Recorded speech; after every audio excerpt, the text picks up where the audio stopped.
11 men sit on a steel beam, legs dangling 850 feet above Manhattan, eating lunch like they are on a park bench. No harnesses, no safety nets. Nothing but open air between their boots and the city streets below. For nearly a century, this photograph has been called the ultimate symbol of American grit and fearlessness. But there is something the image does not show you, something its creators never wanted you to know. This was not a candid moment. It was a carefully staged publicity stunt, and the men in it, most of them, remain nameless to this day. The real story behind Lunch Atop a Skyscraper is not about courage. It is about desperation, deception, and a truth that changes everything you thought you knew about America's most famous photograph. By September 1932, the Great Depression had brought America to its knees. 1 in 4 workers had no job at all. Bread lines snaked around city blocks. Banks collapsed by the thousands. Families lost their homes, their savings, their futures. In New York City, the situation was even more dire.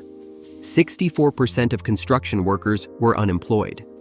1/3 of manufacturing firms had shut down entirely. Families who had once lived in brownstones now huddled in makeshift shantytowns in Central Park. Men who had built their lives in the city now begged for scraps on its corners. There was no unemployment insurance, no federal safety net, no guarantee that tomorrow would be better than today. Into this landscape of misery rose something almost impossible to believe. John D. Rockefeller Jr., heir to one of America's largest fortunes, was building the biggest private construction project in modern history. The plan was audacious, some said reckless. 14 buildings across 3 city blocks, topped by a 66-story tower that would become the centerpiece of what he called a city within a city. Construction had begun in 1931, when the economy was already crumbling. By 1932, pessimism had turned to despair. Empty office space haunted buildings across Manhattan. Tenants were impossible to find. Critics whispered that Rockefeller was gambling with millions he would never recover. But Rockefeller had something more valuable than optimism. He had a vision for how to sell hope to a nation drowning in fear. And that vision would require a photograph. On September 20th, 1932, photographers gathered at the construction site of the RCA building, what we now call 30 Rockefeller Plaza. This was not a casual visit. The Rockefeller Center publicity department had organized the shoot with precision. The goal was to create images that would capture the public's imagination and generate press coverage for a project that desperately needed good news. At least 3 professional photographers were on site that day. They were Charles C. Ebbets, William Leftwich, and Thomas Kelly. Multiple cameras clicked as workers were directed into position on a narrow steel girder, 69 floors above the street. The men sat in a row, unpacking lunches and lighting cigarettes. One photographer called out instructions. The workers shifted, posed, adjusted their caps. Other shots were taken that same day, including one of 4 men pretending to sleep on the beam, and another of workers throwing a football in midair. Every image was designed for maximum dramatic effect. The photograph that would become Lunch Atop a Skyscraper was published in the New York Herald Tribune on October 2nd, 1932, with the caption, "Builders of the City. Enjoy luncheon." It was distributed by Acme News Pictures and appeared in newspapers across the country within days. The image went viral, Depression-era style. It showed exactly what Rockefeller Center wanted the world to see: progress, confidence, and workers who appeared utterly unafraid. What it did not show was the truth. The danger in the photograph was real. These were genuine ironworkers, men who walked narrow beams every day as part of their trade. But the lunch break itself was staged. The casual poses, the relaxed expressions, the cigarettes and sandwiches, all of it was arranged for the cameras. Some historians believe there may have been a finished floor just a few feet below the workers, hidden from the camera's view, offering at least some protection in case of a fall. But this theory, like so much about the photograph, remains impossible to prove. What we do know is that the image was propaganda, pure and simple. At a time when 1/3 of New York's manufacturing firms had shut down and millions were starving, Rockefeller needed the public to believe in his project. The photograph delivered that belief in a single frame. If the staging of the image is its first dark secret, the anonymity of its subjects is the second. For nearly 80 years, no one knew who these 11 men were. They sat frozen in time, icons of an era, yet completely unknown. The photographer's identity was also a mystery. For decades, credit was listed as unknown or credited simply to the Bettman archive. The search for answers began in earnest only in the 2000s. Ken Johnston, former manager of the historic collections at Corbis Images, spent years trying to trace the photograph's origins. The original glass negative arrived at the archive in a manila paper envelope with no identifying information. Evidence eventually pointed to Charles C. Ebbets as the likely photographer, after his daughter discovered a paycheck stub showing he earned $1.50 per hour, the equivalent of about $35 today, along with photographs suggesting he had been present at the shoot. Ebbets himself had led an extraordinary life before taking up photography. He worked as a stuntman in Hollywood, a wing walker on biplanes, an auto racer, and even a professional wrestler. Corbis acknowledged his authorship for a time. But then researchers discovered that Leftwich and Kelly had also been on site with their own cameras. With no definitive proof of who pressed the shutter at that exact moment, the credit was removed again. To this day, the photographer remains officially unknown. The workers proved even harder to identify. The 2012 documentary Men at Lunch, directed by Irish filmmaker Sean O'Quallane, launched a search for answers. Using archival photographs from the Rockefeller Center collection, researchers were able to confirm the identities of only 2 men: Joseph Eckner, a Swedish immigrant, third from the left, and Joe Curtis, an Irish-American worker, third from the right. Claims poured in from families around the world. A man named Pat Glynn insisted his father and uncle-in-law, both from Galway, Ireland, were among the 11. Relatives in Slovakia identified the man on the far right as Gustav Popovich, who reportedly kept a copy of the photograph with a note that read, "Don't you worry, my dear Mariska. As you can see, I'm still with bottle." Another worker, near the center of the frame, is believed to be Peter Rice, a Mohawk ironworker from Canada. But none of these identifications are definitive. More than 40,000 workers contributed to Rockefeller Center's construction over its 8-year build. No complete payroll records from 1932 survive. The transient nature of immigrant labor, combined with the chaos of the Depression, means the remaining 8 men in the photograph may never be identified. They built one of America's most famous landmarks and appeared in its most iconic image. Yet history has forgotten their names. Understanding who these men were requires understanding what drove them to sit on a beam 850 feet in the air. The answer is simple: survival. Ironworkers in 1932 earned about $15 a day, the equivalent of roughly $330 today. That was premium money in an economy where factory workers, if they could find work at all, made $2 or less. The job attracted men who had few other options.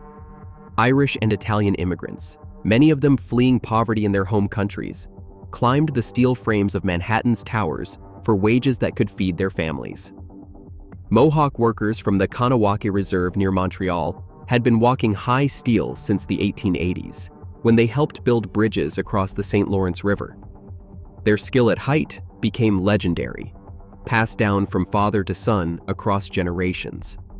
By the 1930s, they had established a community in Brooklyn's Boerum Hill neighborhood, commuting to Manhattan job sites each week. Most would leave their families in Canada on Sunday, drive 12 hours to the city, work the week on the high steel, then drive back home on Friday. This grueling schedule continued for years, sometimes decades. The Mohawk Iron Workers helped build the Empire State Building, the George Washington Bridge, and the very towers of Rockefeller Center where this photograph was taken. These men were not thrill seekers. They were fathers and sons, husbands and brothers, taking the only work available in a city where 2/3 of construction workers stood idle. The casual poses in the photograph mask a brutal reality. Every man on that beam knew the risks. Every one of them had made a calculation. Death was possible, but starvation was certain. The mortality rate for iron workers in the early 20th century was staggering. In 1912, the International Association of Bridge and Structural Iron Workers reported 109 deaths out of a membership of 10,928. That is a death rate of 1% per year, twice as high as American soldiers serving in Afghanistan nearly a century later. A leading skyscraper construction firm admitted at the end of the 1920s that one worker died for every 33 hours of employed time during the previous decade. By the 1930s, conditions had improved slightly, but iron workers still died at 3 times the rate of other construction trades. The trade demanded everything. A man could go 10 years without a serious or fatal injury if he was lucky. Most were not. Falls were the leading cause of death. A quarter to a third of all construction fatalities came from workers plunging from heights. There were no safety harnesses, no nets, no OSHA regulations.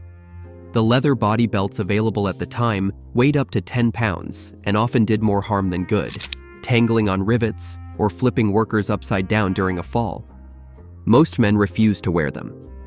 Foremen in the era operated under a grim calculus: 1 death for every $1 million spent. It was simply the cost of building tall. The unions established widows' funds, collecting money from workers' paychecks to provide a few $100s to families of the fallen. But no amount of money could replace a father, a husband, a son. The Rockefeller Center construction was no exception.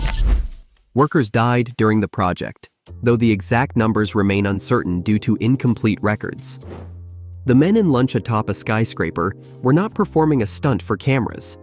They were doing a job that killed their colleagues regularly. The photograph captured not bravery, but necessity, men who had no choice but to risk their lives for a paycheck. In 1995, Corbis Images acquired the Bettman archive, which included the original glass negative of lunch atop a skyscraper. The negative had broken into 5 pieces over the decades, but archivists carefully preserved and reassembled it. It now sits in a climate-controlled vault, carved into a limestone mine near Pittsburgh, in a facility called Iron Mountain that spans 1.8 million square feet and stores priceless artifacts from around the world. The temperature and humidity inside the mine remain constant year-round, protecting the fragile glass from the ravages of time. The photograph became Corbis's best-selling historical image, averaging around 100 purchases a month for a decade. It outsold pictures of Albert Einstein and Martin Luther King Jr. It appeared on posters, t-shirts, refrigerator magnets, and apartment walls in cities around the globe. In 2016, Time magazine included it in its list of the 100 most influential images of all time. A sculptor named Sergio Fornari created a 40-foot bronze replica of the scene, which was displayed near the World Trade Center site after the September 11th attacks. Yet the more famous the photograph became, the further it drifted from its origins. The staging was forgotten. The identities remained unknown. The desperate circumstances of the Depression faded into a vague sense of historical grit. The image was transformed from propaganda into mythology, from a commercial product into an American icon. Today, The Occupational Safety and Health Administration requires fall protection for any worker more than 6 feet above the ground. Harnesses, safety nets, and guardrails are mandatory. Training protocols cover every aspect of high-altitude work. Every buckle and D-ring must be inspected before a single step is taken onto the steel. The death rate for iron workers has dropped from 250 per 100,000 in the late 1940s to 27 per 100,000 today, a decline of more than 90%. Safety trainers now begin their sessions with a nod to the men who built the skyline without modern protection. They do not gloss over the toll. Each harness and net on site today is a reminder of the men lost before these rules existed. The men in lunch. Atop a skyscraper would not recognize modern construction sites. They worked in an era when safety was an afterthought, and human life was measured against the cost of steel. The culture has shifted from bravado to prevention, from silent codes of toughness to written policies and compliance audits. Their photograph endures not because it celebrates danger, but because it captures a moment when danger was simply the price of survival. For decades, we have looked at this image and seen courage. We have admired the relaxed poses, the casual conversation, the apparent fearlessness of men balanced on a beam above the clouds. But the dark truth is more complicated. These were not daredevils. They were workers. They were immigrants. They were fathers trying to feed their families in the worst economic collapse in American history. Most of them remain unnamed, their stories lost to incomplete records and the passage of time. The photograph was staged, the danger was real, and the men who sat on that beam did so not for glory, but for a day's wage in a city that offered few alternatives.